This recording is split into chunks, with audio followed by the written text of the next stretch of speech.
Clay, why don't you go ahead and start the seminar? We ready? Yep. Okay. I'm Clay Hiles. I'm the Executive Director of the Hudson River Foundation and delighted to welcome all of you to this Ames seminar.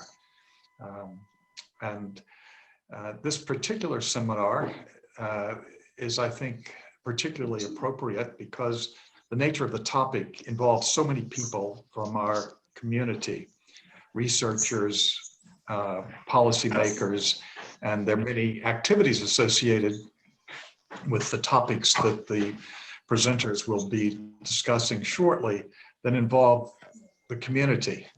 This is a time when the Hudson River Foundation's long-time commitment to promoting community in the Hudson River and estuary is particularly important and, as we all know, tender. The foundation, like so many of you, is long and deeply committed to inclusivity, and we're just learning how much more we have to do. And with that spirit and with the anticipation of a lot of discussion about what inclusivity should mean and how it can be advanced in our community, I welcome all of you to full participation in that discussion as well as in this particular seminar. With that, Rosanna, take it away. Tell people how to participate, how to make this run as smoothly as possible. Thank you, Clay. Thank everyone for joining. So you all are muted and your videos are off. We are asking everyone to submit questions utilizing the Q&A function of Zoom. If you have any technical issues, please use the chat function to reach myself and Lucy from the Hudson River Foundation staff who can help you move through utilizing Zoom as best as possible.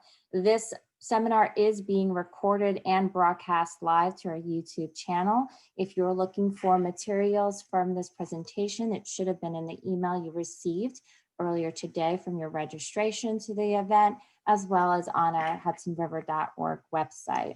We'll flow through the following agenda with Mark, Pinar, and Jen as our presenters, so then an open panel discussion and audience Q&A towards the end. We'll have roughly about 40 minutes presentation for this seminar, and then we'll have about 20-25 minutes for the panel discussion and audience Q&A. And with that, I'd like to welcome Andy Cricken from Moonshot Missions and U.S. Water Alliance, who will be the moderator for this event. Thanks very much, Rosanna. Thanks to you for all of your hard work in putting this together. You were terrific. And thanks to the panelists for devoting their time to advise us all about the benefits and the challenges of green infrastructure. And of course, thanks to everyone who is tuning in for the webinar. I would just like to take a minute. This is an extraordinary time in our country's history and the world's history, just to take a minute to reflect on the many deaths from the COVID-19 tragedy and the economic downturn resulting from that. And then, of course, more recently, the George Floyd tragedy. So I'm just going to take a moment of silence to remember and to think about those who have passed, those who have been impacted by both of these tragedies, and hope for a better time moving forward in the future. And I think green infrastructure and water equity will play a big part in that. So I'll just take a minute or second of silence to reflect on that.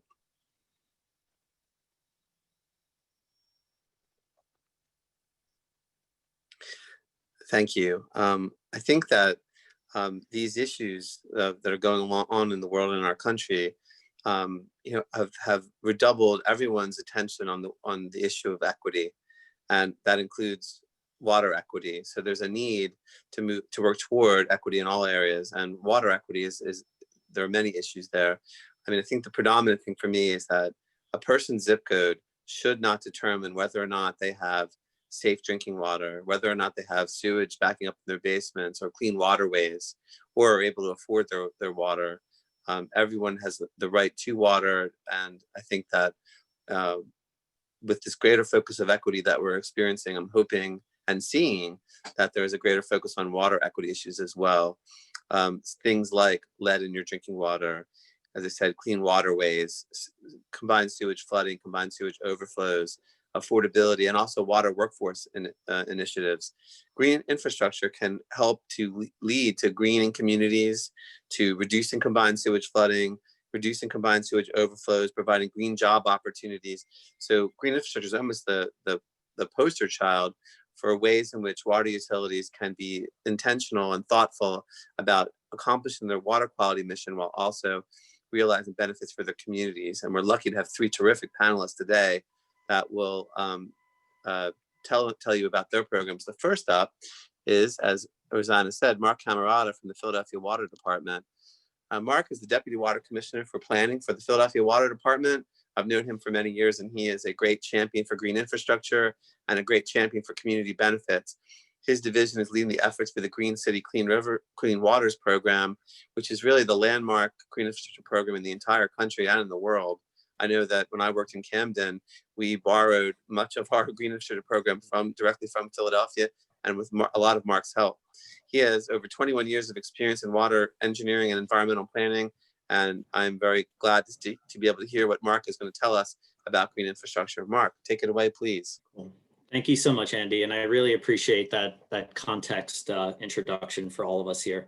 I feel like what we do over the next hour and a half, talking about something that seems really not all that important in current events, hopefully it distracts us for a little bit. But I also think, as you said, it could be a glimpse into the recent past, the current life, and us thinking about ways to think about a better future, and maybe using kind of, water as the centerpiece of that for our communities and the needs moving forward. So I'm going to turn my camera off just for not running into any IT issues. So last time you'll see my face for a little bit, which is probably a good thing.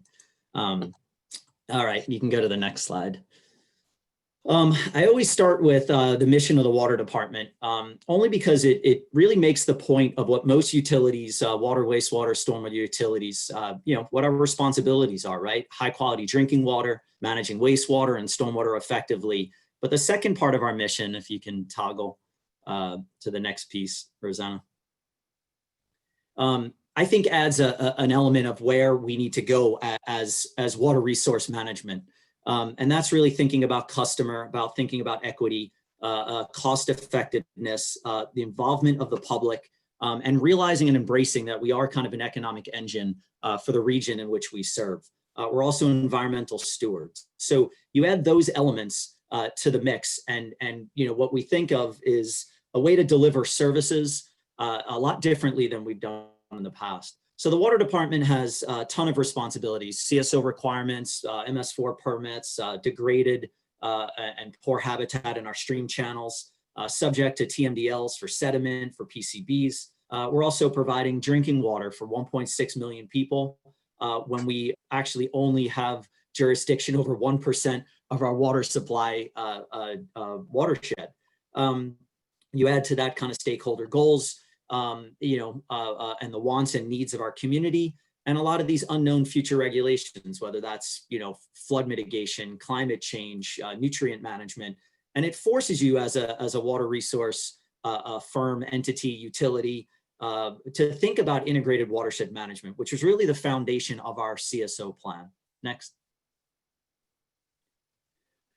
And what we did is we embarked in the late 1990s on a pretty complex, pretty robust watershed stakeholder engagement process. And really what it led to was a lot of comments from our stakeholders that were very well captured in non-traditional infrastructure, more so than traditional infrastructure. We heard things about preserving open space and urban revitalization, and really thinking about sustainable programs for a city. People cared about their river and stream corridors and habitats, and really started to talk about maximizing return on their investments, right? This multi-benefit thinking. And really what we did is we started to realize that we have responsibilities for fishable, swimmable, drinkable, when you think about Clean Water Act, Safe Drinking Water Act. But what our community really wanted were things like safe, attractive, accessible, and just. Those were the terms we were hearing. So it led to a lot of investment, or a lot of consideration for green stormwater infrastructure. So using that information, fast forwarding 10 years, we kind of codified a heavy piece of green infrastructure in our CSO long-term control plan, which we named Green City Clean Waters. We felt it was a much better way to capture kind of the philosophy and the ethos of what was kind of the city of Philadelphia's combined sewer overflow long-term control plan update. But really you can see it had a couple elements here, which was about some interceptor lining, was about some pretty large expansion to our wastewater pollution control plants and some collection system upgrades, but really kind of was predominantly a large investment in distributed nature-based source control or green stormwater infrastructure. We staggered our requirements in 5-year chunks. You can see that bar on the bottom. Shows about how the first 5 years was kind of a proof of concept phase. And then you can see we start to ramp up our requirements throughout the 25-year plan. For those that aren't that familiar, we just completed our 9th year of our program. So we're hovering around that 10-year mark. And I'll get into a little of the details of the successes to date. Next. You may ask, how are you going to deliver 10,000 greened acres in a old, dense urban corridor?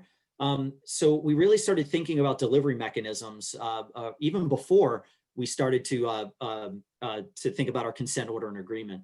And really, I love this slide only because this, again, is a philosophical slide. When I think about delivery mechanisms, right? We thought about stormwater regulations as a way to say, we have problems with our water environment. We have problems in our water resources. We have problems with how we do business to manage stormwater in our city. So what can we put in place that prevents that from getting any worse? And that is really stormwater regulations. We put in development regulations that said, anytime you do business in our city now, you can actually not, make stormwater issues even worse. So you think about make the situation no worse with regulations.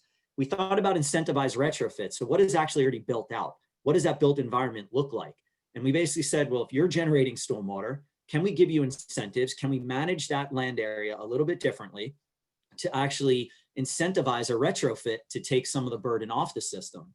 And then the third part of it was about public retrofits. How do we actually take the little ratepayer money we have, the limited dollars that we had, low affordability in the city of Philadelphia, and direct that towards public investments on public property like green streets, parks, and facilities?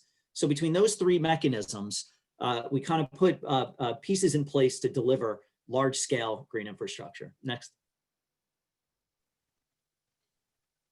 Next slide, please.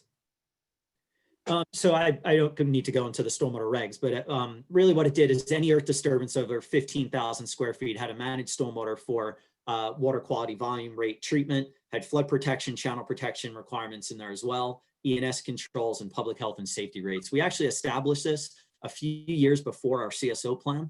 And without stormwater regulations, we would not have been able to cast that grand vision in our CSO program. Next slide, please. And just some photos you have to throw in the gratuitous green infrastructure photos of how it's really been embraced by the development community. We have some real nice showpieces of green infrastructure. And really we get there because there was a long history of trust, openness, clarity, concierge kind of services with the development community that allowed us to really try to identify stormwater goals with their goals. You can go to the next one, that's fine. Our incentivized retrofit program is really just trying to do a true cost of service. For those that generate stormwater, we reallocated the way in which we charge, which kind of let people know when you generate a lot of stormwater, when you have a lot of impervious cover, you actually are going to pay a little bit more on your stormwater charge than those that do not. So it was kind of a revenue neutral approach. It just reallocated. Those with more impervious paid more, those with less impervious, less gross area paid less. So what it did is it kind of got people in that mindset of thinking about their property a little bit different. The companion to that was not just the carrot of being charged differently, was the incentive program we created, which was a grant program where we started to dole out money to entities to try to create these retrofits on their property. And this photo is just an example of an underutilized schoolyard and how it just became kind of a meadow and a stormwater management practice. Not only did we give this entity some money, they saw a drastic reduction in their stormwater bill. So you actually saw a fee reduction program as well. That's just a glimpse into incentivized retrofits. Next slide.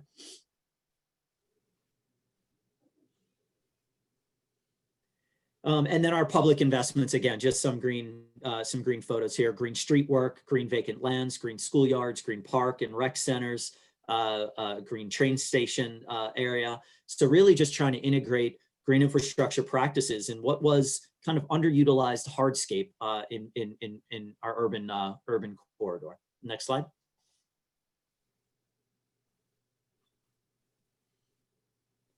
And that's just the fruits of where we've been over the first 9 years. A lot of what we do is citywide, and I think I just want to make that point as we're thinking about long-term control plans. Our stormwater regulations are actually citywide implementation. So that darker brown is our combined sewage section in Philly. That lighter brown or pink is our MS4 section.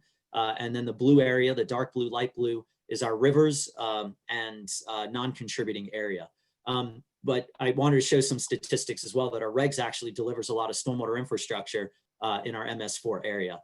So there's just some breakdowns of what pipelines and how they've been delivered.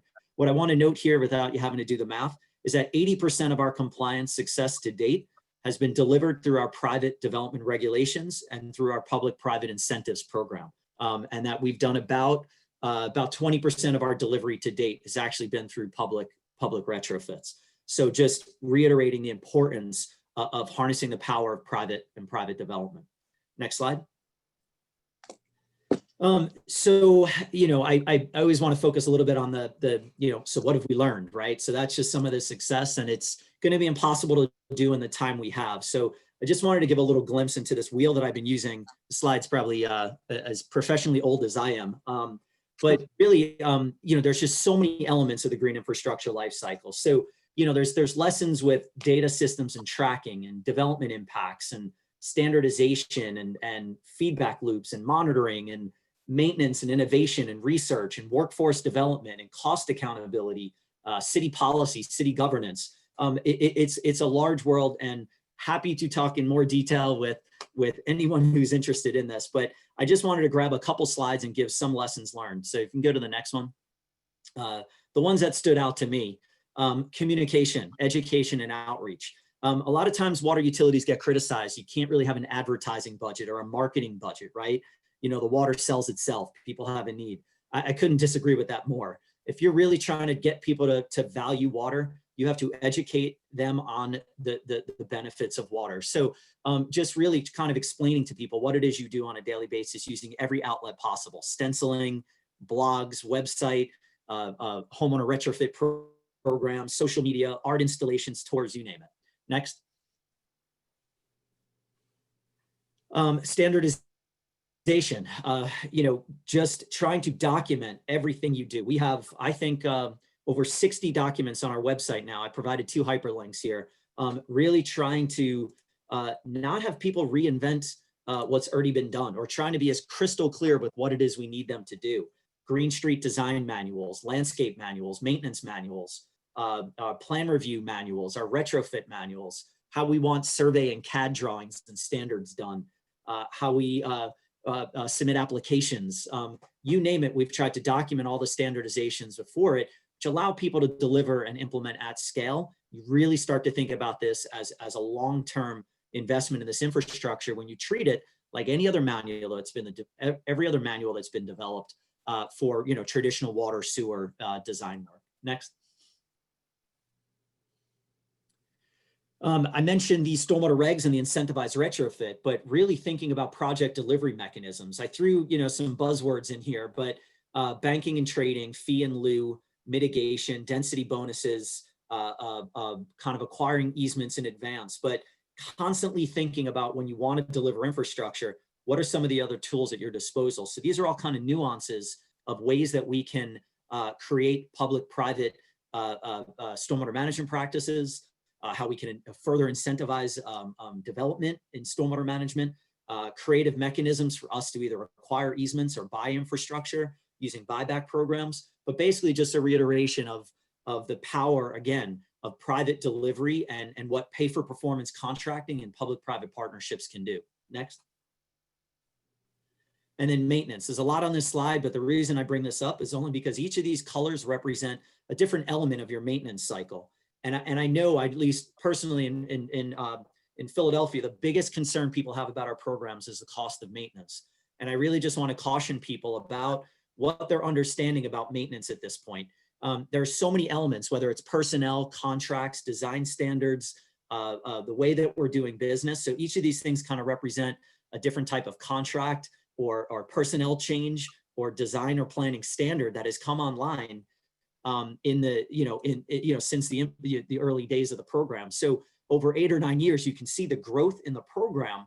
And what I really should do is I should put a graph on this to kind of show that the cost of maintenance hasn't escalated the same way that the growth of the elements of the program have. So I just want to caution people, yes, it's costly. Yes, you need to be creative. Yes, there's a lot of elements, but you can't get overwhelmed with it. It is one of the most importance of delivering green infrastructure for the long term is a robust and solid maintenance program. So the next slide, which kind of gets into the diversity of workforce development and the skills necessary to do it. So just a capture of at-risk youth programs like Power Corps and working with landscapers and arborists and subsurface investigation firms like Mobile Dredge and special service districts and neighborhood groups and adoption programs and civil service staff.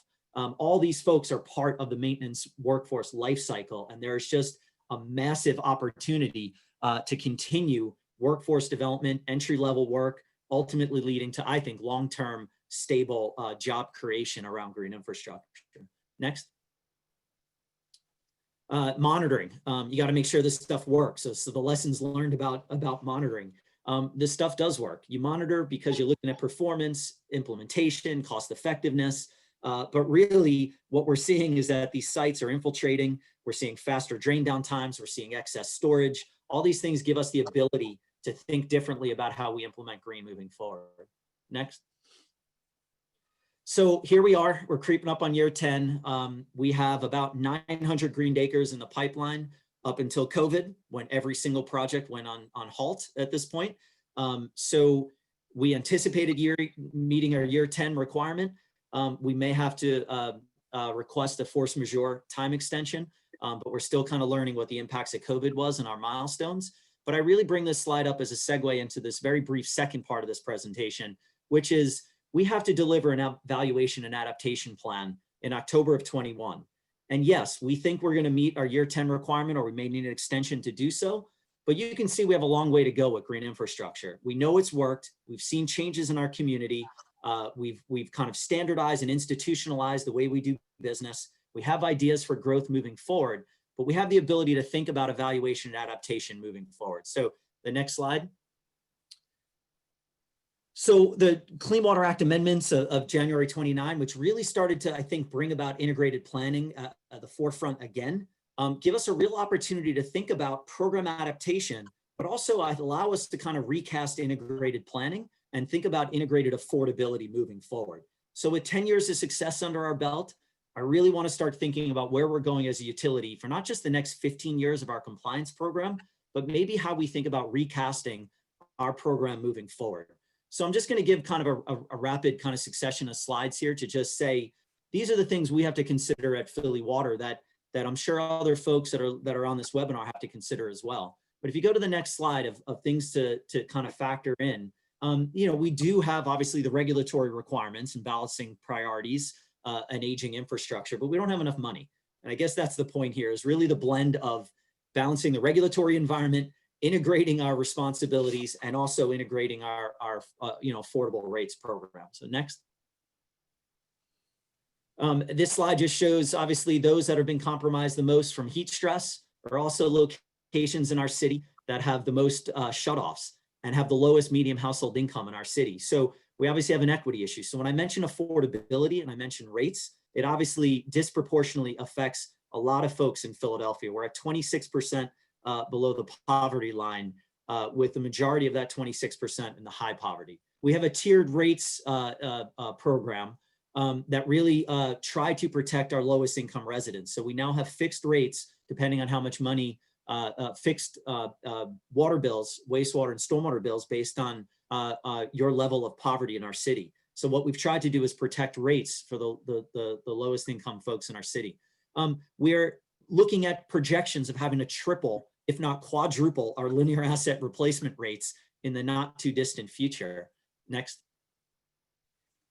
we had to put together a program increasing about $2 billion of investment in what I think are our most critical pieces of infrastructure in the city of Philadelphia. Those are our 3 drinking water treatment plants. That was $2 billion that was not anticipated when we put our first long-term control plan together. Next slide. We're negotiating the terms of a separate sewer MS4 permit right now, which is probably going to have some major implementation obligations for managing sediment and nutrients in about 40% of our city. None of this was factored into our affordability when we put our long-term control plan together. But I will say that distributed nature-based infrastructure will be one of the tools utilized to meet MS4 requirements moving forward. Next. Managing a water supply for 1.6 million residents while you're dealing with emerging regulations, letting copper rule revisions that are completely onerous, UCMR, unregulated contaminant monitoring rules, enhanced surface water treatment, and then dealing with emerging contaminants, PFAS, PFOAs, microplastics. How are we factoring that into our investments moving forward? It's a challenging environment to think of, to say the least. We're experiencing nutrient management requirements now, and how we're thinking about ways to reduce ammonia to our water body. The 3 biggest discharges to the Delaware estuary are Philadelphia Water Department's wastewater treatment plants. A couple years ago, we had the highest increase, highest migration of the salt line coming close to our drinking water intake. So what is climate change and salinity intrusion going to do to our investments, and what we're going to need to do at our water treatment plants as well? So the next slide. And then obviously the biggest elephant there is what we've been experiencing over the last 10 years or so on flooding, and thinking about obviously a world of increasing precipitation, sea level rise, higher temperature, all things that we thinking about delivering non-traditional infrastructure can help mitigate some of these effects as well. And then the last slide is really, again, just back to my previous point of, as water resource providers, water resource service entities, we think about our combined system, our sanitary system, protecting our water supply, our treatment plants, asset management. But really, what is one water, right? I mean, it's just so much more than that. You have to think about what it is, you're trying to deliver as that entity. Are you increasing recreation? You want to think about flooding, water supply, energy, regional planning, ecosystem upgrades.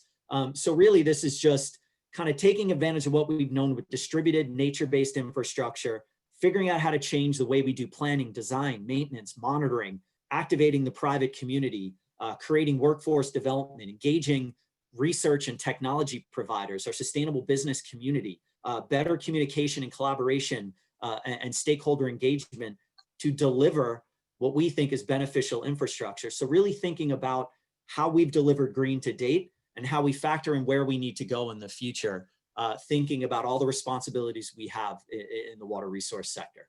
And I will leave it at that. Thank you very much, Mark. That is a terrific presentation. I'm looking forward to, that was very informative, and we're looking forward to hearing more during the panel discussion and the Q&A as well. Thank you very much, Mark. And now, following that is our second speaker, Pinar Balci, and she is the Assistant Commissioner for the Bureau of Environmental Planning and Analysis for the New York City DEP. New York City DEP is also another terrific practitioner of green infrastructure and social equity. Pinar manages several sustainability programs, including New York City's green infrastructure implementation and the MS4 program as well. She's a specialist in management, coordination, and implementation of water resources. And we're very glad to have her as well. Pinar, please take it away. Thank you, Andy. So actually, we are co-presenting for today's presentation with Jennifer, who's going to follow me. But I really would like to take some moment also, mention about what the New York City DEP does. We are a wastewater utility serving, around 8 million residents in New York City. And on the next slide, that as Mark mentioned, with many other utilities similar to our size and services, we do face very, very similar issues. For some of you who may know, our system is 60% of combined and 40% of separate.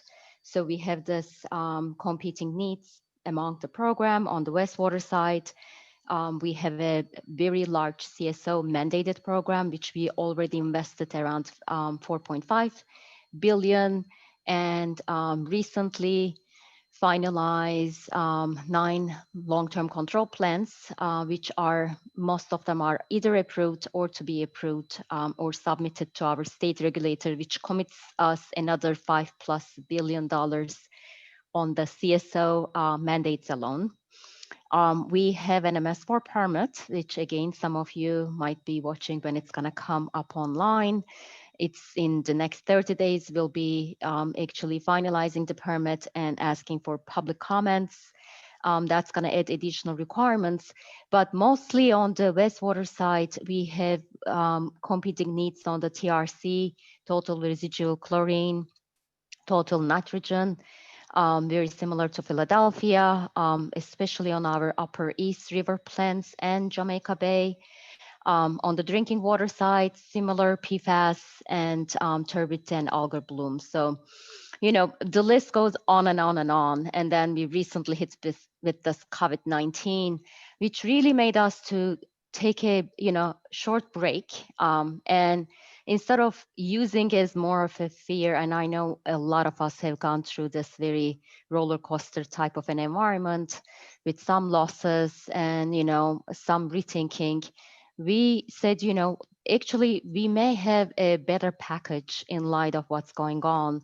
And green really fits into that package more than any other project that we had contemplated in the past. So I'm going to go to the next slide and start, you know, building this, how we actually now rebranding the green infrastructure program in light of what we have experienced in the past because of these competing demands and the needs, but also looking at the future and how the green can be rebranded that really is going to make it its own carved out portion of the funding among the mandated projects or non-mandated projects. So first of all, green really helps us to fight with this monster in the room. And some people call it a Chinese hoax, which we, I think, believe it's reality. But it is indeed looking at where we are in the Northeast region. And based on the facts and the data, the precipitation increased, the intense rainfall, those cloudburst events have increased significantly. It's around 71% on the NCA 2014 publication from 1958 to 2012. And it doesn't capture the most commonly seen recent rain events, but the increase is there. We are having these more short-term cloudburst events more than ever. And then on the right-hand side, the MPCC is also projecting, it's not the past, but in the future, we are expecting to increase in these precipitation events. And why I'm highlighting this, because this is really important for cities like New York, Philadelphia, Boston to some degree, where we have a drainage infrastructure that is hundreds of years old. And in these changing climate and the more push coming is we are going to go back and discuss, but there are some communities experiencing these cloudburst events and their resulting implications of short-term flooding or basement flooding or street flooding more than other communities because they do still yet to have that drainage infrastructure to be built. So where the green really comes in those projects that I talked to our sewer folks and, you know, they said the sewer trunks takes 50 years to 75 years to build. You know, it's kind of a tree that you have to build the trunk first and then build the branches, and all that really major infrastructure work takes decades. Where green comes in is bring that some of that relief early in the game, where we may be able to, you know, build the green in a more shorter 4 to 6 year time frame than several decade time frames. So that's how we really include the green infrastructure in our sewer type of infrastructure work. That's more it used to be an add-on, and now we are looking at where we cannot build the sewers in an imminent basis. Let's use some of that green infrastructure in the toolbox and bring some of that relief, particularly in Southeastern Queens. So next slide, please. I'm going to go back and talk about a bit on, you know, what we have done in New York City and where we are heading in this mandated combined sewer overflow capture. So far, we have actually done most of our low-hanging type of fruit infrastructure project. It's provided the highest CSO reduction, which we are, assuming with our model data, and the results of the PCM monitoring is around 81%. So this, why I'm saying low-hanging fruit, because we did around $4.5 billion expenditure, and we created a lot of reduction on the CSO land. So now we are in the second mandated order. We are going around the same block one more time. And as you know, when you go around the same block, that you are actually now picking up the biggest expense project with the lower return benefit ratio. So that's what we are facing in the second part of the long-term control plans, which we recently submitted. We are proposing around $6 billion work, but the improvement coming out of those long-term control plans, looking at the citywide reductions, is not as great as initially we did. So that is one issue that we are seeing more and more, is like, yes, we are making increments. Yes, Clean Water Act requires slow movements towards achieving this simple, feasible goal. But as the utilities, as we are, and we have worked with our stakeholders, we have to really come to realize which one of these investments that we are committing now may require rethinking, because our benefit ratio may not be as great as we thought in the past. Going on the next slide, please. On top of that, looking at the portfolio of our projects and maybe rethinking in light of the financial issues that we all are facing. The other, part that I would like to bring to this conversation is our decreasing demands. As I said, our utility do build upon all of our infrastructure projects are funded by the water sewer rates that we charge to our residents. And as you see, this graph goes all the way to 1960s and brings to the 2020. And we recently updated this chart.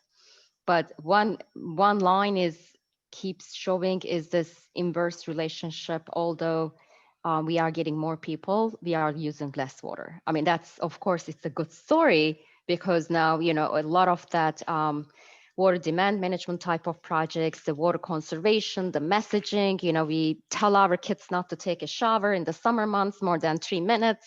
We fight with them, turn off the water. It's all paying off.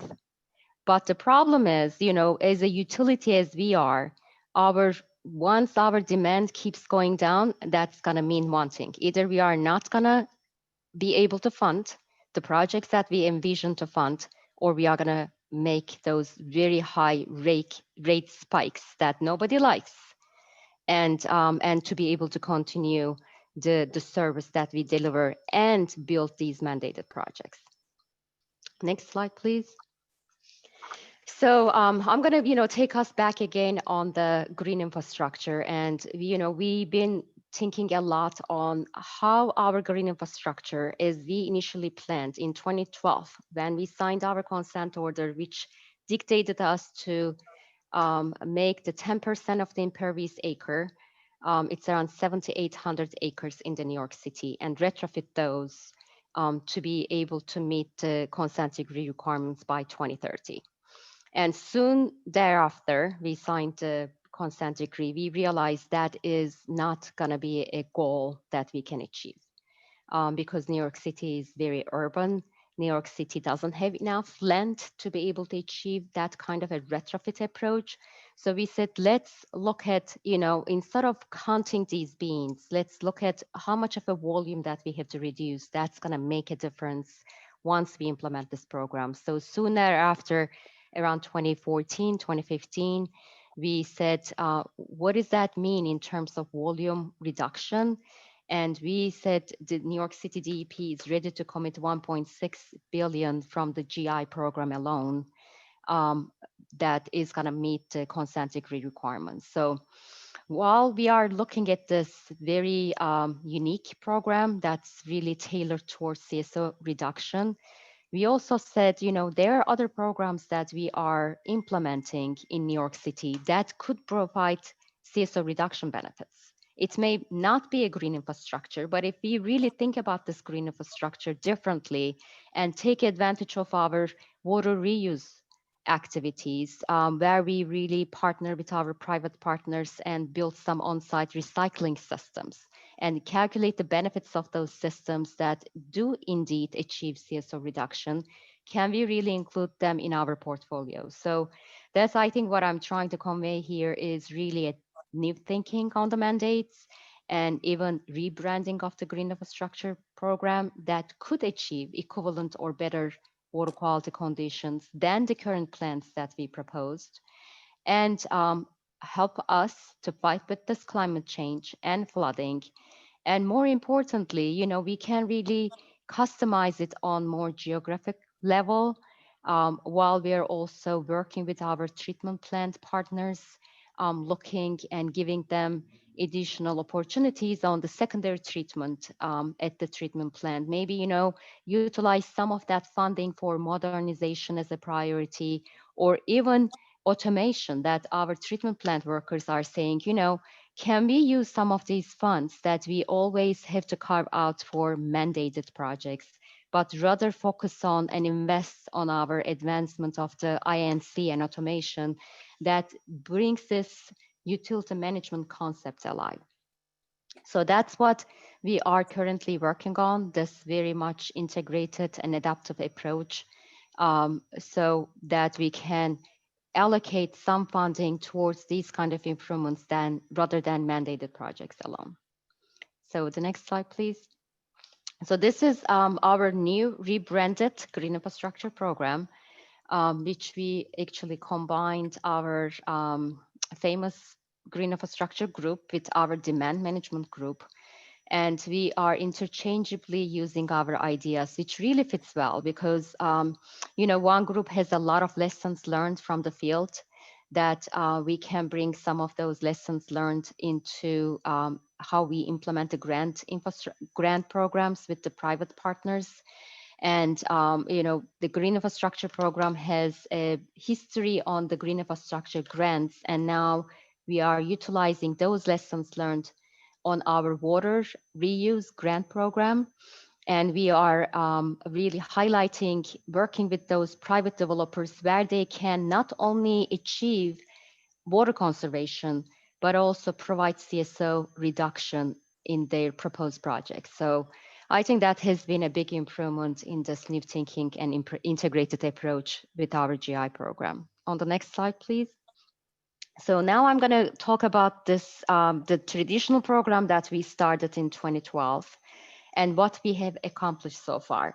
So, so far, we, and Jennifer is going to add on a lot where I left off, but we have, happy to say, over installed or constructed around 10,000 green infrastructure assets in 3 of the 5 boroughs of New York City, mostly Brooklyn, Queens, and Bronx, and over 1,200 green acres managed. And this is a big jump. If some of you know, last year I've been reporting 515 and Mark was reporting around the 1,200, which I was always jealous with his numbers, and we were coming very slowly after him. But this year we actually are, we doubled that number in a year because of our large construction going on in these boroughs. And most of these boroughs, particularly in the Jamaica area, in very low income resident neighborhoods. On the next slide, please. So this one actually summarizes what we have, how this acres divided up among the programs. And as you can see, most of our program is focusing on the public retrofits. It's a publicly funded program. It's over 1,000 green acres are indeed came from our public retrofit site. And I think that's where we differ between Philadelphia and us, and mostly the DC as well, is in New York City, we invested in the right-of-way projects, which was the 30% of the impervious acres are indeed generated by the right-of-way. So that was our low-hanging fruit. that we attacked, working with our partners of Jennifer, who is going to talk about our partnership, and DDC. And now on the next slide, we are now taking this program to the private land. We just started expansion of our incentives and regulations. And I believe personally, we have done the hard part because the public construction is indeed very challenging. You know, working with multiple agencies, trying to compete for the same area. Is it going to be a tree or a bus stop or a DOT sign, or is it going to be a GI at that spot? Has been way more harder than dealing with private sector. So I'm going to sit and relax in the next 5 years when Mark is going to be going back to the public retrofit site. But I think what I'm trying to say is we are very happy that we are concluding most of our public program and marching fast and furious on our private program under the two buckets, the incentive bucket and the regulation bucket. The incentives is, in multi-prong. We have a grant program, we have a private incentive retrofit program, and a new one that we would like to add to our portfolio. And I believe Brooklyn College is on the webinar today, but we work with them to come up with this community grant proposal, which the Brooklyn College students called it GIFT, Green Infrastructure for Future. And the last piece is our green roof property tax abatement, which we worked with our stakeholders and increased that abatement rebate. On the regulations, we started slow, but now we are expanding our regulations and reducing that threshold to 20,000. And covering the whole city, not in the MS4 area. So started last year, this regulation in 2019, we obtained the authority, and currently we are going to be introducing this new local law to expand our authority to the combined sewer areas, but also reduce the threshold from 1 acre to 20,000. So most of our greened acres, which is yet to come, are going to come from these new regulations we are implementing. On the next slide. So the next couple slides, I want to take a little time to communicate our lessons learned in New York City, particularly building the public retrofit program. As Mark indicated, this is a multi-pronged process. It starts with planning, the design standards, goes to construction, a lot of construction oversight because we are building this distributed assets of thousands and thousands of sites. Then it brings back to our maintenance and asset management, and we report on these on an annual basis, both to our stakeholders and to our regulators. So on the next slide, please. This actually made us to adopt this adaptive management approach because we soon realized that the design standard that we initially thought is not going to work for New York City because our neighborhoods are very unique and they have very individual characteristics. So we quickly adopted this new designs we added to our portfolio.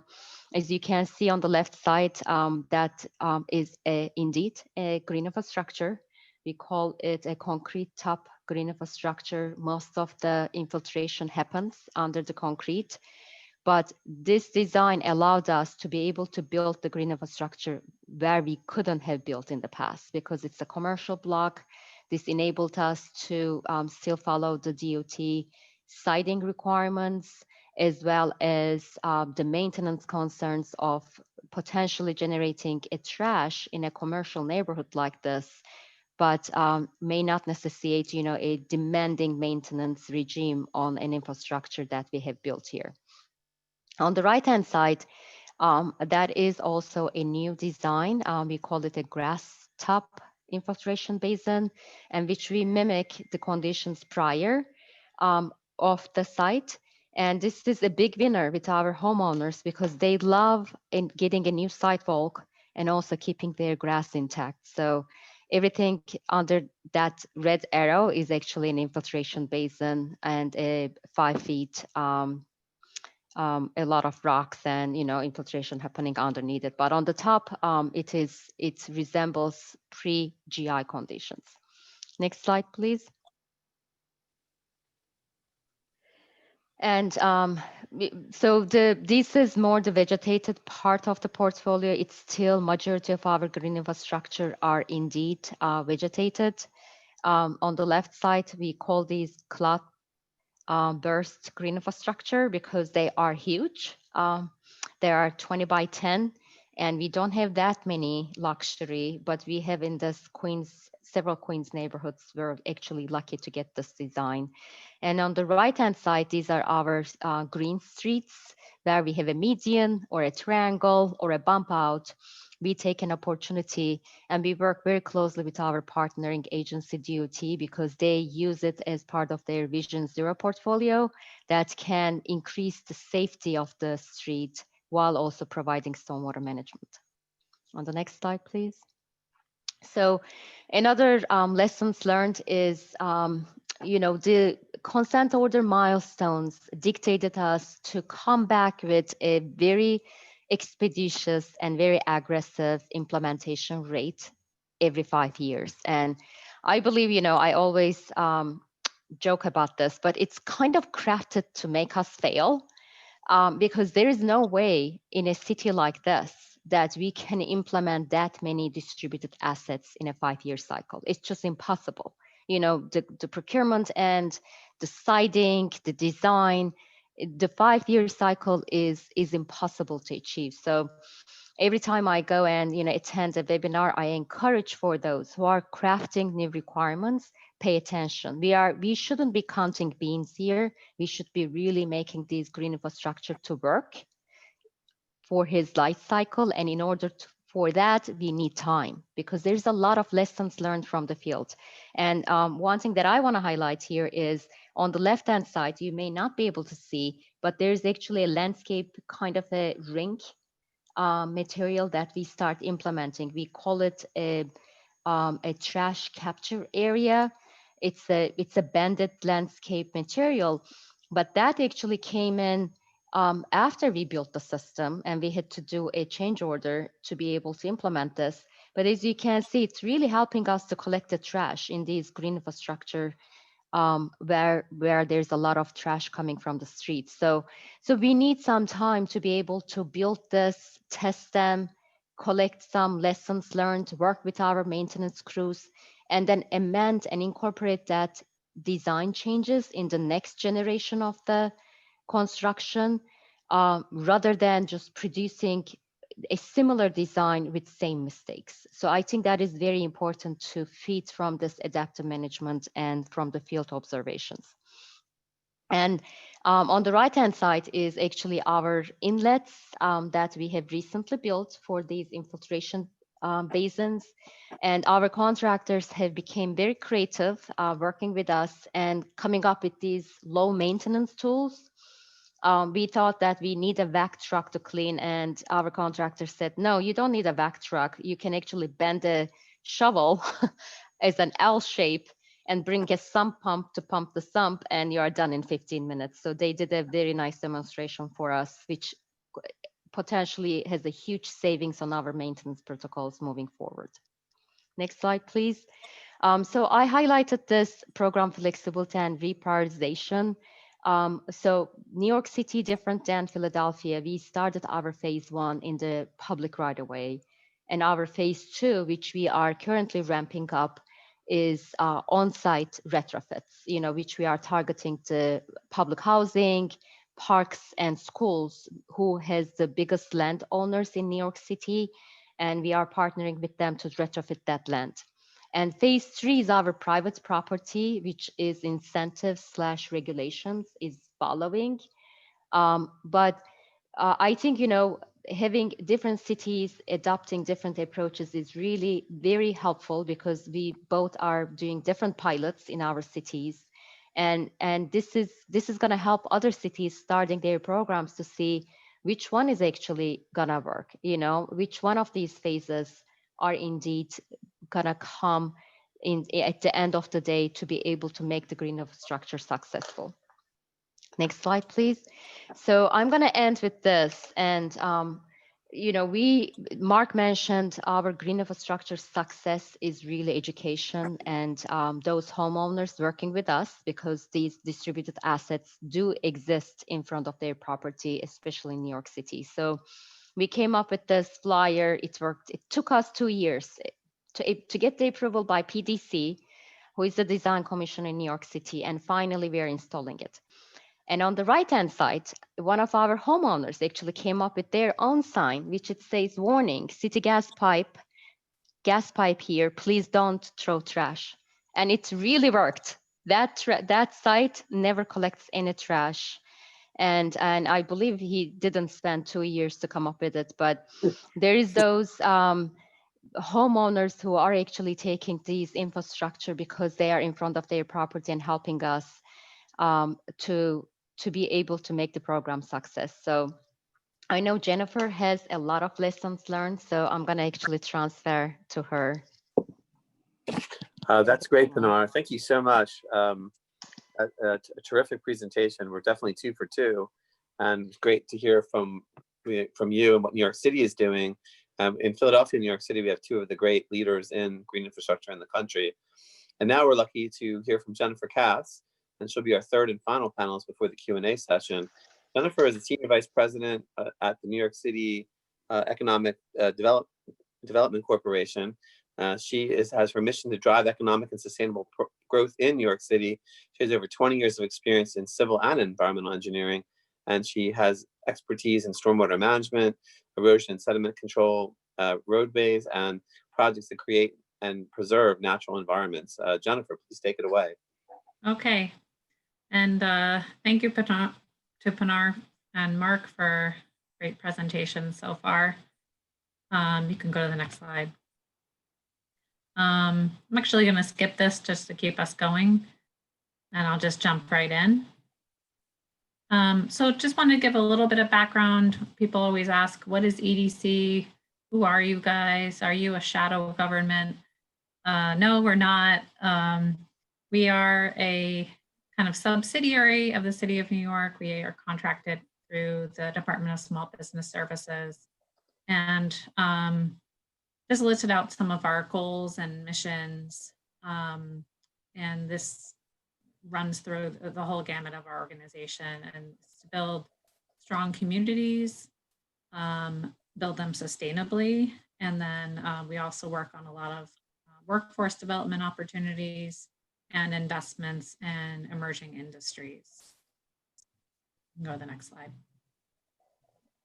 So I just wanted to give a little bit of information about the program that we are working on with DEP. We have a capital division within the EDC that I'm in, and we've partnered with DEP for at least the past 6 to 7 years. And these are the projects that we've worked on with DEP to advance green infrastructure in the city. So that you can see we cover about 14,500 acres. And that is over the Newtown Creek, 26th Ward, Westchester Creek, Bronx River, Jamaica Bay, and Coney Island treatment plant areas. So we are either working to construct or in the design phase we're working to construct or have constructed about 4,400 assets. And then in that little purple area, you'd think it would be a much lower number, but we're getting good return rates. We are in design for about 3,600 assets.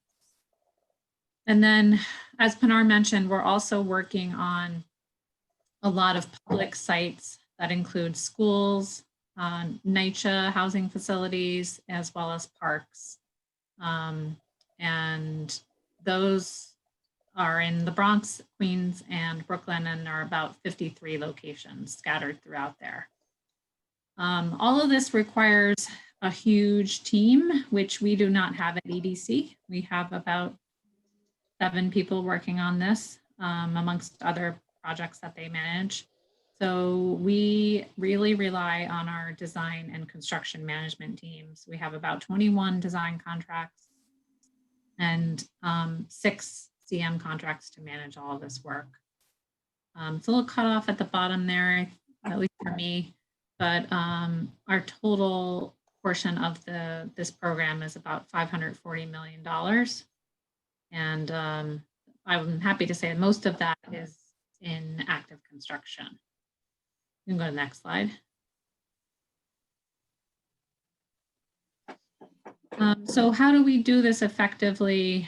A lot of meetings. Sometimes you may not think meetings are necessary, but for this program, I think it really is. And, you know, we're constantly communicating with our designers, with our construction managers and our contractors, and with DEP. And that's really on design issues, on budgetary issues, as well as, you know, what's happening in the field, what could be improved, that kind of feedback loop that Pinar was referring to get those live lessons learned, both in the design phase and in construction. Before COVID-19, we had set up a Teams chat amongst everyone in my group. So all the projects that they're managing individually, they're sharing information about, you know, what was learned on a live basis of what happened today, what's going to happen tomorrow. And so we're getting that feedback loop. And then I always say that, especially with our right-of-way program, the green infrastructure program is half data management. And we really do that through a robust system that DEP had set up, their Green Hub system, and a variety of tracking sheets that we use internally. Next slide.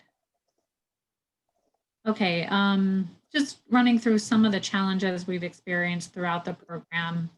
We have a consent decree milestone from DEC that we are working constantly with DEP to meet. And we've worked toward that through a number of ways to save time in the schedule. We did this on the contracts that we completed about 4 years ago, and we did it again on the construction we started this year. We released bid packages with 60% drawings primarily, and then those were addended later to you know, fill out the package. So our contractors and CMs had some innovative ways of releasing those bid packages to make sure that they weren't doing huge change orders later, but it really worked effectively to save time and get the procurement done while we were still finishing design. When we found that we had trouble procuring a surveyor, or we didn't have enough survey crews, we added in those survey crews through some of our retainer contracts. And then we also had our CMs do some drain cleaning, which, you know, a lot of these sites that we're working on public sites, they had clogged drains and we needed them cleared up in order to complete design. Next slide. And then, you know, to save time, save some money, instead of having each individual consultant write a set of specs for their project, we had one consultant write a standard set of specifications for us to use at those NYCHA sites. We've encountered a lot of decrepit infrastructure in the streets, and I'm sure that everyone who's worked in New York City, or probably Philadelphia too, experiences this. When you open up the street, you find all kinds of surprises. And you know, we've really worked to replace cast iron gas mains, as well as lead service lines. And, you know, some of that happens in the field, and some of that we were able to plan for ahead of time. Next slide. Oh, okay. Yeah. So what's going on right now? Starting a few months ago, we had to unfortunately shut down most of the EDC green infrastructure projects that were in construction, and as well as in design. And that was unfortunate, but we have been able to get them back going. And we've we've really done that through proving that these programs are safe. Our CMs have set up additional safety measures such as temperature checks, making sure their contractors have the right PPE, as well as, you know, showing that most of the work that they're doing can be done through social distancing. We did have to shut down the projects through the governor's executive order, but we were able to develop cash flows with DEP to show how we could keep the project moving and make sure that, you know, the city understood this was a priority to get these done. And then, you know, we've been able to restart all 3 projects that were in construction. One of them should be done this summer, and the other 2 will be done toward the end of this year, maybe pushing into the beginning of 2021. But our contractors really wanted to get back to work, and it's really spiriting to see how they were able to work with us to maybe not go full bore like they would like to, but still be able to reactivate the sites. We've had to adapt to working without that full consultant team that I was explaining before. And I think we've relied really on the expertise that we have in-house, both at DEP and at EDC, and put a lot of spreadsheets together. DEP is doing a lot of submittal reviews on their own and field visits, and we really appreciate the cooperative work we've had going on. Next slide. So I wanted to talk a little bit about why would EDC, the Economic Development Corporation, do this large portfolio of green infrastructure work. And I'll show you this in the next few slides a bit more, but the majority of the projects that we are implementing are in neighborhoods that have a median household income of less than $33,000. We have some information that has ranges, but you know, there's a lot of neighborhoods that we were able to implement these programs in that have these underserved communities. And we just feel wherever you're placing them, but especially in these neighborhoods who really need it, there's these benefits to where people are living, walking, and playing. And that's both in the right of way and particularly in the NYCHA facilities where people are living, and schools and parks where people are playing. It's really important for us to see those revitalized. For the overall program, we have a goal of 30% MWBEs. Our achievement to date has been 30.33. So we're meeting and going beyond that goal. And so far in this program, we've made payments of $40 million to MWBEs. So really one of our main missions is to uplift those communities. And everyone knows about various triple bottom line benefits that green infrastructure has, but you know, there may be a street that didn't have a tree before. We're adding that green to the community, and you know, and maybe it is boosting property values, and that's like something that's more measurable. But I think it's really, especially when we're using our sidewalks and our parks as really social spaces nowadays, and that's like one of the main forms of recreation people have right now, is to go and walk around on the sidewalk. It just really enhances your life to have a green asset there. Next slide. So these are the areas that in yellow, and then the little green spots are the locations of the public sites that we're working on. So press the next button. So overlaid with these, you can see the household median income map for all of New York City. Next slide, we'll zoom in a bit more. These are the areas we're working on in the Bronx, and the lightest blue color is those less than 33,000 median income, and then the next medium blue color is about less than 50,000. So you can see most of the areas we're working on are in that realm. And it's really important for us to have projects there that are enhancing those neighborhoods. Next slide. This is Queens and the Bronx, and sorry, Queens and Brooklyn. And you can see the same thing there. Okay, so lessons learned. I think we've just found that coordination is really key. No one likes to have a lot of meetings, but we really learn a lot of information in them. And just, you know, through our work with DEP and all the CMs and contractors. We've also done a lot of lessons learned meetings with our CMs that have been resulting in good feedback. Focusing on the schedule, I think, you know, saving that time that we did through releasing the bids early really put us in a better position to handle the unexpected risk that is COVID-19. And, we know we've been able to continue to manage that with our work with the CMs. And then just one little snippet, one of our CMs, Lero, had developed a great GIS platform that lets us look at the status of all of the assets that they're building. And it also lets us look at what other construction projects may be happening in those neighborhoods. So we can see where maybe we need to, you know, alert someone, hey, we're doing a GI project here. When you go to clean, you know, tear up the street, make sure you know that's there and don't pollute our site. And, you know, we're facing a lot of budget challenges within the city of New York right now, but I think we've been able to show why these programs are important and that they're necessary to keep moving. I'll leave it there. Great.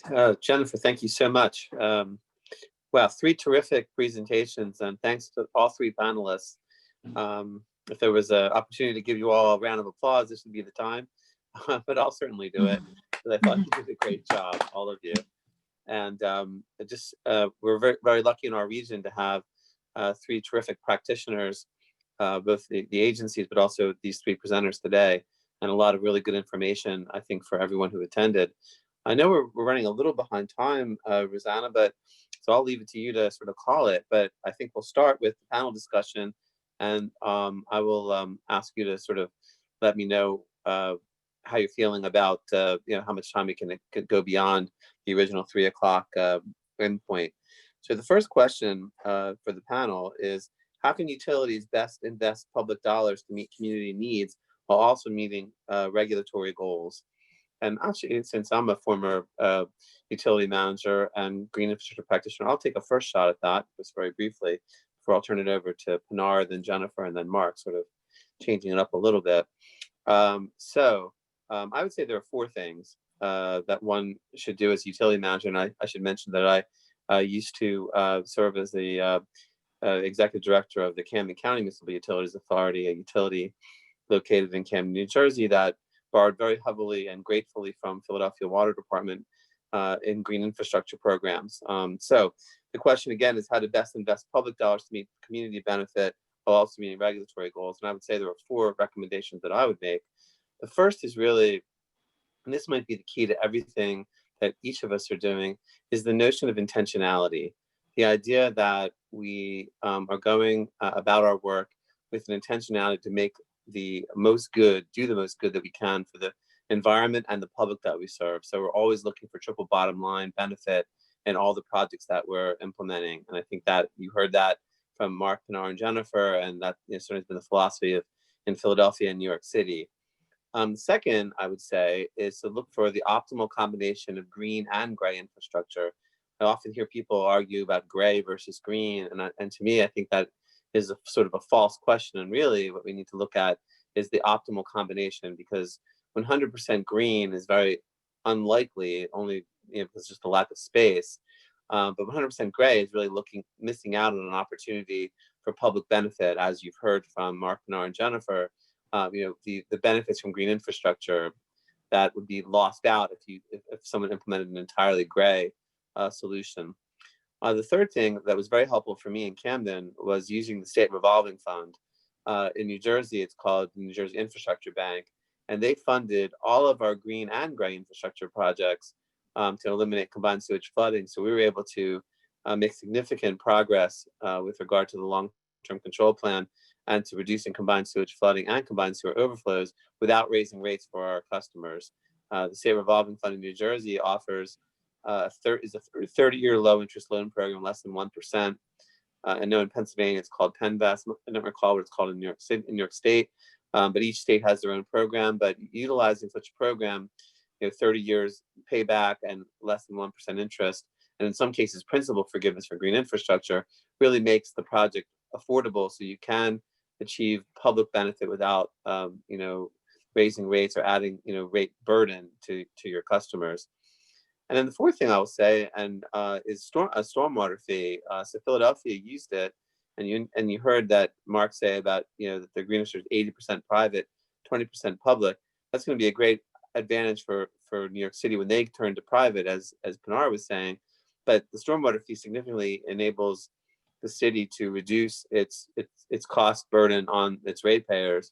In New Jersey, that was prohibited up until last year, but through the advocacy of several groups, including Jersey Waterworks for one, where Rosanna and I both serve as volunteers, they were able to get the stormwater fee passed in New Jersey. And I would strongly urge any New Jersey listeners, and New York and Pennsylvania too, to consider a stormwater fee in order to get more private benefit. I will say that in Camden, we had Camden's quite a bit smaller than Philadelphia, New York, obviously, but we had 0% private, 100% public, because we could not get any private entities to voluntarily, participate in green infrastructure programs without the stick, if you will, or the carrot, the incentive.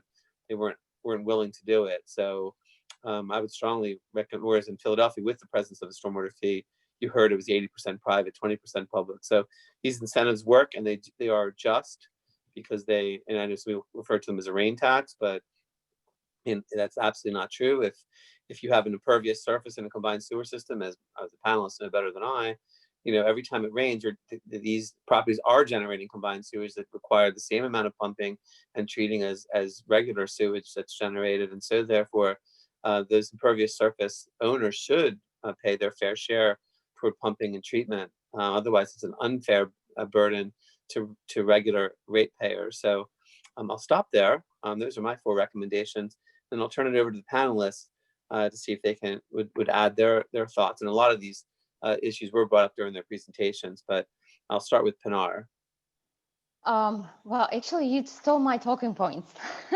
I'm kidding, but sorry. I made a new list while you were talking. But Good. So I want to highlight, definitely, I think we're all going to speak about this integrated water management, and how important it is to think about outside of the box and look at the program not in segregation or in silos, but really bring all the requirements under one umbrella. So while we are going to be, promoting this idea through this webinar and in our one-on-ones with stakeholders, I also would like to promote this rebranding of green infrastructure idea. I think that is very indeed important. When we talk about green infrastructure, most of us, and even public, think about the vegetated, retention, infiltration basins, or, retention, detention practices that all engineers think that is the green. But now in this rebranding, we would like to bring the reuse as green, right? Water reuse, conservation, projects like on-site recycling, black water, gray water, that into the green umbrella. And then take it a bit, into the water bodies and include the tidal wetland restoration as part of the green, because they are indeed the treatment part of the green portfolio, right? The tidal wetlands provide a lot of treatment with TSS. You may not measure the storage volume from them, but you do get water quality left by implementing them. So I guess, we need to really change the mind of our regulators. It shouldn't be always water volume reduction, but it should be also treated as they allow us to build disinfection systems as part of the gray portfolio. Why not put tidal restoration wetlands as part of our portfolio, act similarly like treatment systems? So that's one that I would like to promote. The second one, I really would like to encourage all of us, instead of adding new to our portfolio of mandates, maybe we should take a step back and say, can we maintain what we already built? I mean, that's what I get from our treatment plant workers all the time. They're like, you keep building your tunnels, our treatment plant is going to fall apart and start sailing in the ocean before you know it, right? So, I mean, one thing that we have to really carve out a state of a good repairs kind of a mandate, program, whether we are negotiating a green or gray, but that needs to be considered. Like, can we put, like automation as part of our portfolio? You won't get treatment benefits, you don't get volume benefits, but we desperately need that intelligent water system to be incorporated, and it's all competing for the same funds. So that's the second thing. And then the last, but not the least, I think leveraging funds are so important. Andy, as you said, we cannot build this alone, not on the ratepayers' dime alone. We have to really bring some other grant programs, so on and so forth. But in order for that, to qualify for that, we have to really rethink our strategy, how we negotiate our orders, or how we build green. Wow, that's terrific. Thank you, Pinar. Those are great answers. Jennifer? I'll just add one quickly. And I think one of the best ways is to ask the community what their ideas might be, and how they would like those dollars invested in their community. That's a really good point. Thank you. And Mark? Yeah, that is the most important to me. A lot of people complain about green because they think it's a customized design and it takes more effort. And I actually embrace that. I think that's the way we should be investing people's money. I think traditionally engineers are always, I know what to do. I know how to fix the problem. I know what's best because I'm the expert. And then you try to shoehorn that into the area that you need to make that investment. And it's never received well. It really isn't. And you sit there and you try to say, but I'm going to fix your problem. And they're going to say, you don't know what my problem is because you never asked me what my problem was. To me, what green represents is a concept of no longer doing business the way we did it previously, right? And that was either delivery or even, the approach we took. But we have, I think, an ability to think about infrastructure that's adaptable, that's surface-based, that's tangible, right? That in some instances is recreation, it's aesthetics, it's modular, it's distributed, and it's almost like a community design to some extent when done right. Now, again, there's a time and a place, so you can take these statements how you want. But to me, they're visible, tangible investments, and that's what we have to do differently. I'm a big believer in the value of water. We've devalued our water supply, whether that's by cost, whether that's to manipulate it for our own good. But we have completely devalued water and the water environment, and we're feeling the effects of that. So the way to get that back is to kind of treat it as a resource. That's why I use the phrase water resource managers all the time. It's a resource. Source control is about where that water falls. How do I actually use it as a benefit instead of putting it somewhere in a pipe or in a tunnel or a tank or somewhere where now it's just a waste product. Now you're pushing around waste. You have no beneficial use of water once it makes it into pipes. It's now something you have to get rid of quickly and treat it, discharge it, and usually you push the problem downstream and cause even more environmental justice related issues. So what it does is it allows us to take, what's that phrase? How do you solve big problems? How do you eat an elephant? One bite at a time. So that's really what this comes down to. It's changing the way that we need to do business. And it just happens to be a piece of infrastructure or a class of infrastructure that provides so many more benefits, so many additional benefits. And again, workforce and heat stress reduction and traffic calming and public safety improvements and, you name it. Is it the cure all for everything? No. And that's why I would agree with you. I never feel like I have to justify saying we need gray when I say we need green. But, I think we do. We still do, because some people will take that as like, but green doesn't solve all your problems. Yeah, I know.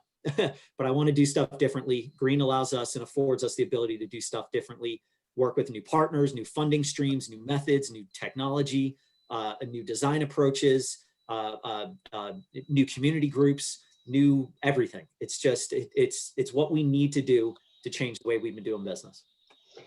That's an awesome answer. That's a very passionate answer too. And I agree with you. The question of green or gray is a silly one.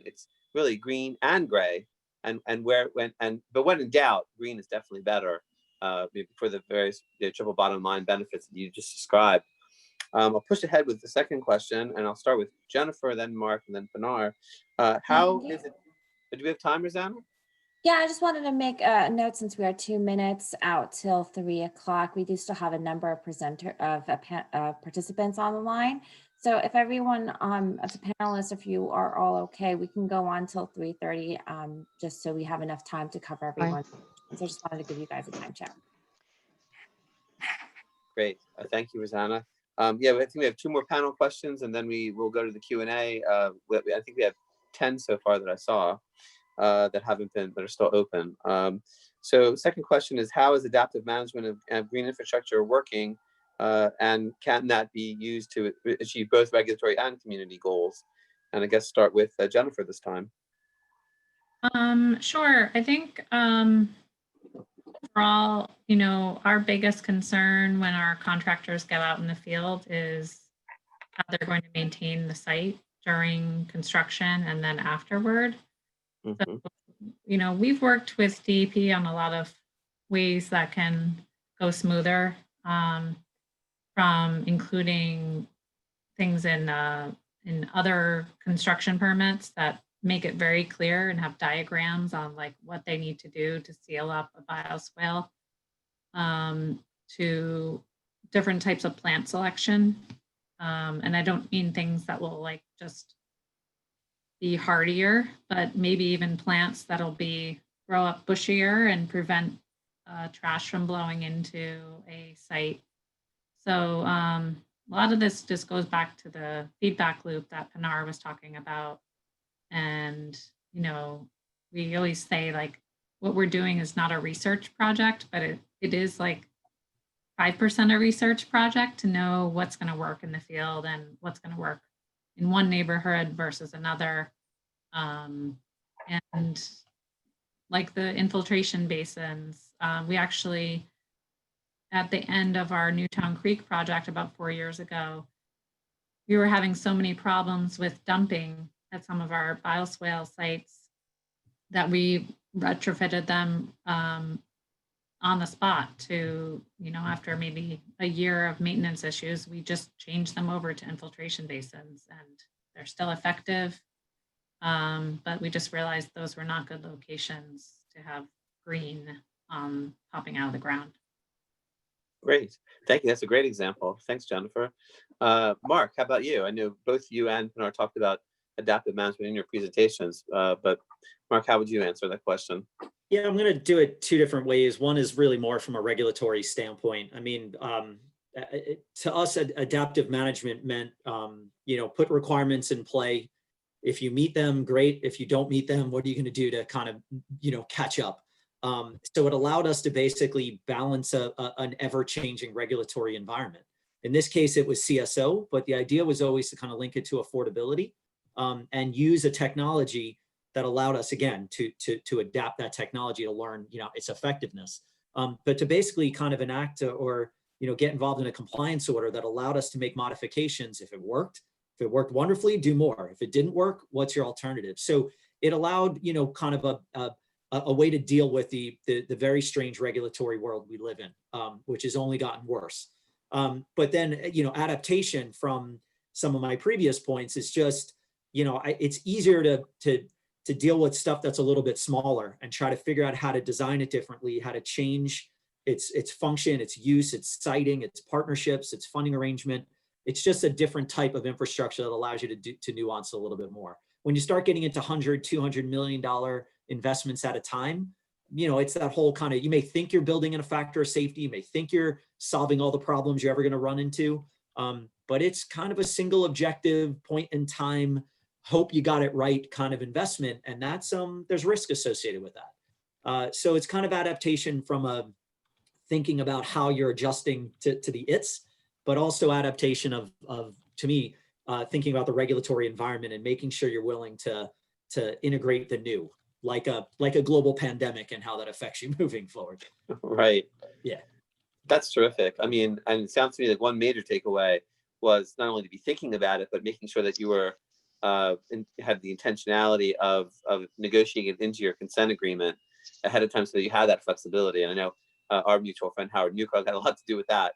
Yeah, so that's really important because you may want to do that, but if it's not permitted, then you could be stuck. So that's a great answer. Thanks, Mark. And now for Pinar.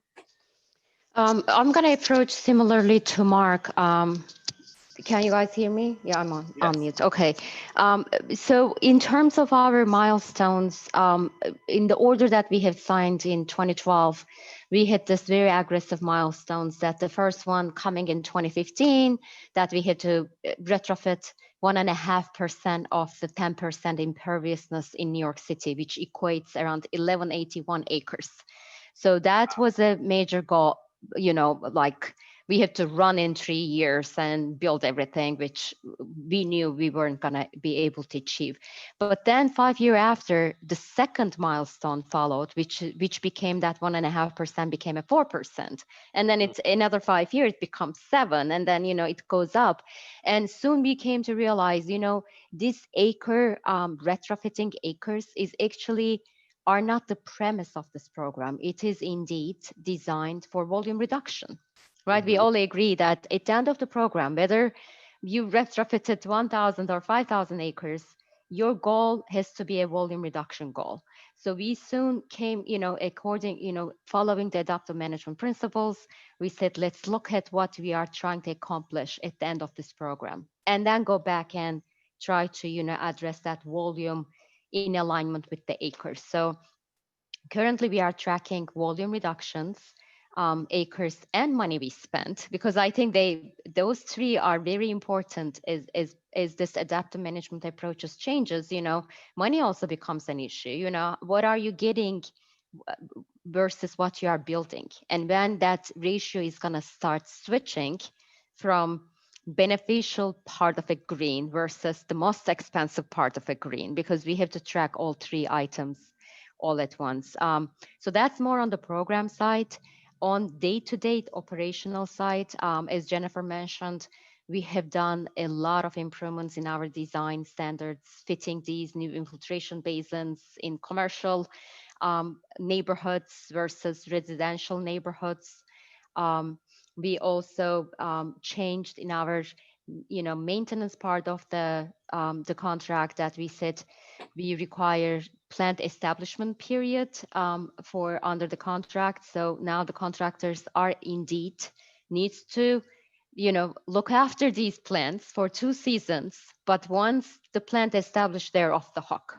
In the past, they had to go maintain the sites 2 years. You know what they did. They just came, planted, and say goodbye to the plants, and then showed up at the end of the 2 year and replaced the dead ones with the new ones. So we said, no, that's not working, because those 2 years I was getting the phone calls and visiting all these homeowners, and they're like, what is the sediment pit in front of my, and then they start planting their own tomato plants and corn plants. And we are like, this doesn't fit. So those are like some operational adaptive management changes that we have done. And I think it is great lessons learned, because without going through that 2 seasonal cycles of an asset, you wouldn't know what you are going to change. These are living infrastructure, unlike the gray that you built and you are like, okay, if I had good engineers, it's going to, function as it's designed. But in the green world, that, because it's a live habitat, we have to really have an adaptive management approach. There is no escape from it. Perfect answer. Thank you. Thanks all 3 of you. Well, one last question before we go to the Q&A from the audience, and I'll start with Mark and then go to Pinar and Jennifer. How about climate change? And I will say that there are, not in our region, I think most people on this call will say they believe in climate change, but I know there are people elsewhere in the country that don't. I always think with our region that we can talk about climate history and look at Hurricane Sandy and also the storms in Florida and Houston and Puerto Rico, and realize that our water infrastructure is inadequate for how the climate is right now, even if it doesn't get any worse. So even if you don't believe in climate change, you have to see that our infrastructure is inadequate for how the climate has already changed. And then, of course, if you do believe in climate change, as I think we all do, that will only exacerbate the problem. And so we need to plan for it. So Mark, how is Philadelphia thinking about climate change? And your CSO program? Again, I think another benefit of nature-based infrastructure is trying to peel back some of the impervious cover that's causing some of the impacts or some of the reasons for climate change. I think a lot of times we fall into the trap of thinking that we'll solve Houston-type hurricane flooding with green infrastructure, and you know, so people are like, green will never work. And my point is, well, if you didn't manipulate the land the way you did and denaturify it, you probably wouldn't have had the 6 feet of the, you know, you may have still had a couple feet of water or something, but you wouldn't have the problem you are now if we better respected the way that we manipulate the land and manage that water.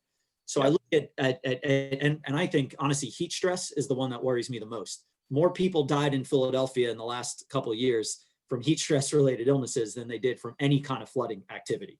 So when I think about the impact of impervious cover and the fact that we don't have these kind of respites for kind of these heat locations, we deforested, we're not thinking about vegetation a certain way, we're not applying green roofs at the scale that we should.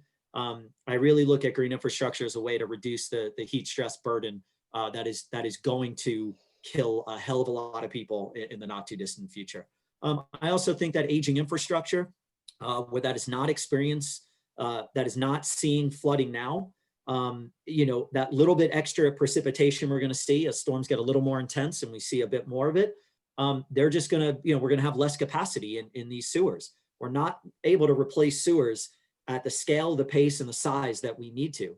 So we have to look at locations where we can manage that inch and a half of water in areas that aren't experiencing flooding now, but will in the future. So it's another great example of strategically citing source control practices as a flood prevention method as a reaction to climate change. So heat stress reduction, flood mitigation, future flood mitigation, and then also trying to continue to kind of undo the previous effects of unbridled development in our cities. All those things are kind of climate impact related activities. Perfect, thank you. Pinar? I'm going to agree with Mark, and I think he really covered most of what I would like to say. Mitigation of flooding is definitely one green infrastructure program where we are really highlighting the importance of green, because, as you know, and I mentioned that the sewer infrastructure build out is a long time period, and it's very consuming. And it takes 50 to 75 years, if not more, to build a full drainage system of an area that may not have the full drainage system. And so currently the first time we incorporated green, that we are promoting for flood mitigation purposes, but also MS for stormwater reduction, but we coupled it with the Jamaica Bay long-term control plan. So we kind of we said, this is an area that is not going to provide any CSO reductions, but the area is low income. The area is suffering from the cloudburst and the increased climate change events more than any other area. There is no drainage infrastructure yet built. It is in the works, but it is in the long-term work. So let us bring another 400 acres, greened acres in that area. And we propose it under a long-term control plan that the state still yet to approve. But I think this adaptive approach of green, tackling different problems is, well, we are going to really beat the game, because it's all funding. We cannot carve out different funding for different purposes. So let's build upon what we started already and expand it where it makes sense already. So, and then the second one, again, the tidal wetland restoration. I'm going to keep harping on that. The tidal wetlands are indeed green infrastructure tools. In light of climate change, we are going to need more and more of those, because after Superstorm Sandy, we realized those areas, on backside of a dune area or a tidal wetland area, didn't get as much hurricane damage as the other areas did. So, so that is indeed important for us to promote green, tidal wetland restoration type of a green for climate change and add it in our green portfolio. So thank you. That's terrific. Thanks, Pinar. Jennifer? Yeah, I'll just actually speak from a perspective outside of green infrastructure, because EDC is working on a number of resiliency projects. A lot of them are either raising up from the waterfront or building a wall at the waterfront or some sort of berm structure there.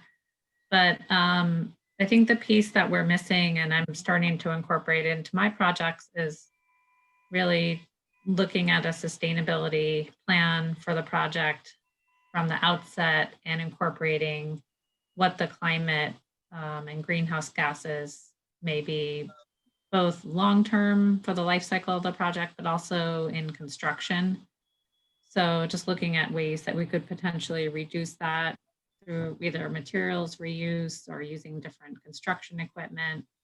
So I think that's a criticism we've had, and I don't think it's really too far off that, oh, great, you're doing this resiliency project, but aren't you contributing to the climate change by building out this project?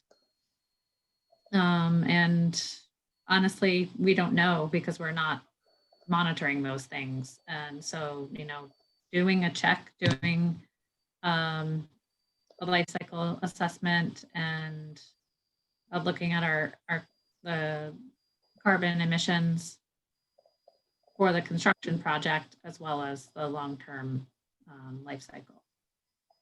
Great, thank you. Well, thanks, panelists. I guess we'll go real quickly to the Q&A. We have about 15 minutes.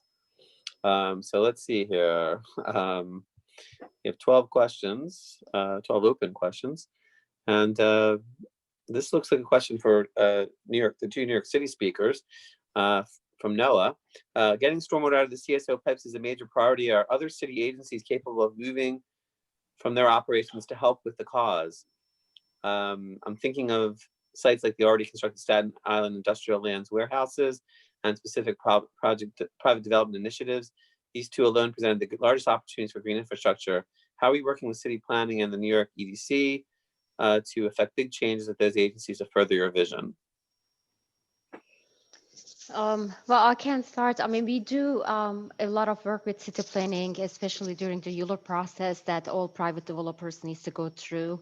And we definitely try to incorporate as much as green infrastructure, not necessarily that we have currently under a regulatory regime that we can require, but just to work it out that how we can, there are like a couple private developers, particularly on the Brooklyn front, that have been approaching us and applying to our grant programs, both on the green infrastructure and the water reuse, and working with city planning, to some degree EDC on these development projects, that we bring our, I would say, carrots, which we call the grant programs, and offer those grant programs to the private owners. On the, there isn't any other agencies per se that are required to tackle the drainage problem of the city. We are a chartered city agency, and under the city charter, DEP is responsible for the city's, CSO, MS4, and drainage improvements. But we do a lot of work with our partner agency who delivers our programs like DDC and EDC. And wherever we have these opportunities that arises, especially incorporating the low-cost GI, we take those opportunities to incorporate them. I mean, Jennifer, you may have some projects where we actually work with you, not necessarily under the GI portfolio, but the resiliency portfolio with the wetland restoration, so on and so forth.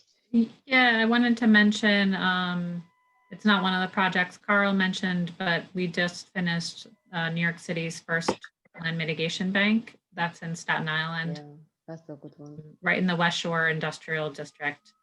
And it's a pilot program, but we finished the first phase of that, and going well. Okay, thank you. We hope to be able to implement the next phase. Great. Here's a question for I guess for all three of you, but given time, I'll ask this one of Mark. Mark, how do green roofs figure in your program? And is there an effort to encourage the use of green roofs? Yeah, maybe I'll try to answer a previous question I saw too about working with the development community. Our biggest application right now of green roofs has been by developers. I think there is a property value enhancement that they see, which is a reason for them to do it, which raises a affordable housing question. I understand that. But the trust we built with the development community, we instituted a green roof density bonus. So it gave developers the ability, when they used a green roof, to actually either get over some height restrictions or some additional dwellings, which gave them a little more profitability. But we've seen a high delivery of green roofs by the development group. When you build new or when you redevelop a site, it's a lot easier to incorporate a green roof.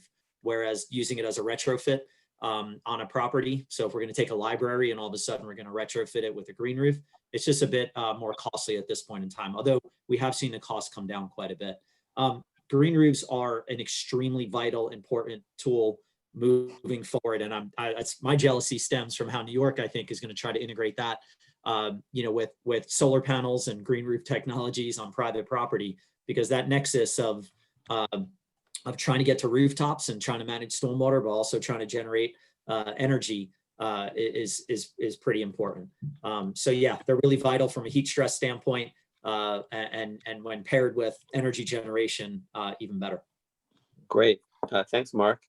Here's a question for New York City again. The question is that New York City DEP green infrastructure grants are not eligible to be given to apartment buildings. And the question is there any way that the city can become more adaptive with legal requirements to allow green infrastructure to be implemented for apartment owners? I mean, I think I would correct one statement. We do have the grant program do apply to the co-op and condo apartment buildings, but the owner of the co-op and condo apartment buildings do not want to sign the agreement because of our restrictions, the covenant, the deed restrictions, where because the city uses the capital bonds, we cannot, we become the first if the building owner bankrupts and it goes to a lien process. So we are the first on the lien of that property when it comes to collect the funding on the lien. And the financing authority, usually the banks, do not want to be the second on the lien. So our requirement really makes us to put on the first in the line, and many of the owners do not want to sign such an agreement. But we are, our hands are tied. It's a public money, it's a capital bonds, and we have very strict laws on how to use that capital funding in those kind of cases. Thanks, Pinar. We're gonna have time for like 2 or 3 more questions. Real quickly, were reductions tied to, I guess that's of Mark, since we're going back and forth in Philadelphia, New York, were reductions tied to monitoring of water and payment for use? Say that again, can you repeat that? The question is were reductions tied to monitoring of water and payment for use? I'm taking that has to do with your private, your stormwater fee negotiations with private entities. Like, how did you No, the reductions are just based on impervious area and so you can get a credit if you reduce your impervious area by making it either physically green or having it act green. So up to an 80% credit when you modify that impervious cover. So I mean, if you were going to put a porous parking lot in, it's going to physically still be kind of gray, but it's going to be acting green. So you would still get a credit on your stormwater, the stormwater charge on your bill. And there's not many folks we've seen come in with a gross area credit unless they've sold off property or they, I mean, gross area is a gross area. It's the size of your footprint. It's really the impervious area credit that we give. So that's how you see the reduction. Right. And my sense is now I'm thinking about the question a little bit more. It's theoretical. Obviously, you're not measuring it. You don't have a meter on the stormwater. It's a theoretical calculation of so many gallons per impervious surface area, and that is how you factor in or calculate. That's how you back calculate the benefit that you would be giving them the credit for. Yeah, exactly. And that actually adds an interesting point. Most of this stuff is done based on static calculations, right? Storage and the ability to kind of hold water and what was there before, pre and post, certain storm events. But that's where the innovation piece comes in. If we can actually get better at real-time monitoring, intelligent water, stormwater systems, and you can actually link that to performance, this thing is infiltrating, not just storing, right? or I'm seeing much higher infiltration, therefore the site is overperforming. There's ways to start to incentivize or compensate even more so for those that are actually showing that the site is more effective, more storage, it's more available, or you did more than originally anticipated. There's a market. I mean, that's how you can kind of generate a stormwater market, by trying to bring in innovation in that regard. Thanks, Mark. I think we'll just take maybe one more question or two if we can be quick.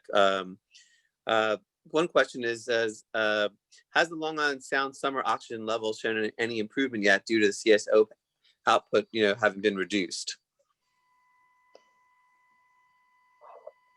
Can you repeat the question again? Long Island Sound summer oxygen levels showing any improvement? I mean, I don't have, the Long Island Sound have shown improvements, not necessarily because of the CSO, but the improvement in our treatment plants.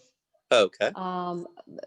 Because larger contributor of the nitrogen is indeed coming from the treatment plants, and CSOs are less than, according to our data, is like a couple percentages. But we have seen improvements, although, the DO levels are very dynamic, temporarily dynamic, it's seasonal, day and night, even it's interchangeably. So we are working on that Long Island Sound nitrogen modeling issue for some time now. That's another webinar. But we have kicked off a partnership contract with EPA, which we are going to be diving deep into the nitrogen modeling in Long Island Sound and take into account, or better take into account, the improvements we have done and what is left to be able to continue mitigate. But I know there is some questions, Andy, on this Philadelphia comparison, particularly when it comes to stormwater fee. I don't know if you are going to get to those questions, but I would like to take a couple minutes to explain why we are doing what we are doing. And that is, I get most of the times, why the New York City cannot do its stormwater fee? Why, stormwater fee is going to become another dedicated funding, so on and so forth, which in our utility world, Mark knows, it's a zero-sum game for us, right? If we were collecting $10 with or without the stormwater fee, we are going to keep collecting $10. It's just going to be divided differently under that $10, like water, wastewater versus stormwater. But our rates are not going to change, give or take, because we have a new stormwater. It's just, that's how it's done. However, I think when we push this wastewater fee, water fee, level of service fee, stormwater fee, we as a stakeholder group now getting into this dilemma that we are trying to get out of, which are these silo programs, water program, right? Mandated wastewater program, mandated water program, mandated stormwater program. And Mark and I spent the last, with Jennifer, 2 hours almost to talk about let's get out of this siloed, non-integrated thinking. So I think personally, I am somewhat opposed to come up with a new fee structure, which you want to call it stormwater fee. I think we have to look at our rate structure and see, is this a holistic rate structure where we can still afford stormwater requirements, wastewater requirements, water requirements, the level of service that we have to provide, and bring this intelligent system, intelligent utility management into the mixture? And is this the right fee structure that we should impose? Working with our stakeholders, but don't push us to make these new fee structures because stormwater needs to get its dedicated funding. We don't want to separate stormwater. It is a holistic sum for us. So anyway, with that, I'm very passionate on this subject, and let's make another lessons learned from Mark, maybe. Another webinar, but that is indeed something that we are doing this holistic rate study.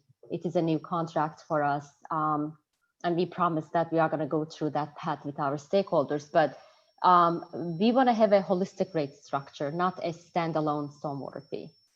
Okay. Well, thank you, Penora. I imagine it varies. You know, every city's circumstances are different, and so each city will make its own decision based on those different characteristics. I know we're ready to close out. I know the last thing was a call to action. I'll just say real quickly, I want to thank our three panelists, Mark, Penora, and Jennifer. You were terrific. This was really wonderful. I know I learned a lot, so I personally benefited. I hope that the audience did as well. Thanks again to Rosanna for your hard work to putting this together. Rosanna, I was there all the whole time and saw all your hard work, and you did a great job in assembling this tremendous panel and these three great panelists. My last call to action for next steps is to, especially as we said at the beginning, with all the issues regarding equity, that we think about what in our lane, water equity is important, and that your zip code should not determine where you live, should not determine whether or not you have safe drinking water or clean waterways or sewage in your basement. We all have to do our part to make a positive difference. What we do does matter, and it matters now more than ever. So thanks again to the panelists. And Rosanna, if you have any last words. So I'll actually take it. Thank you. Okay. Hello, everyone. I'm Jim Lodge. I'm a senior scientist at the foundation. And I just want to say again, thank you to our panelists. I think you all did a really excellent job. Pretty complicated subject and a lot of information, but we had a great turnout. I think almost 150 people. So thank you so much. It's really great. So this is the end of our spring seminar series, and so I wanted to thank everyone who did attend. Thank you all, 150 of you, and I wish you from the foundation a good summer, healthy summer, and I look forward to a better fall, and I hope you guys can all join us for the fall seminar series. So with that, thank you again, everyone. Really appreciate it. Thank you. Thanks, everyone. Thank you, everyone. Thank you, everyone. Take care, everyone. Have a Bye-bye. safe Take care. Bye. Thanks. Thank you. Bye. Bye. Bye, guys. Great job. Bye. See ya. Thanks.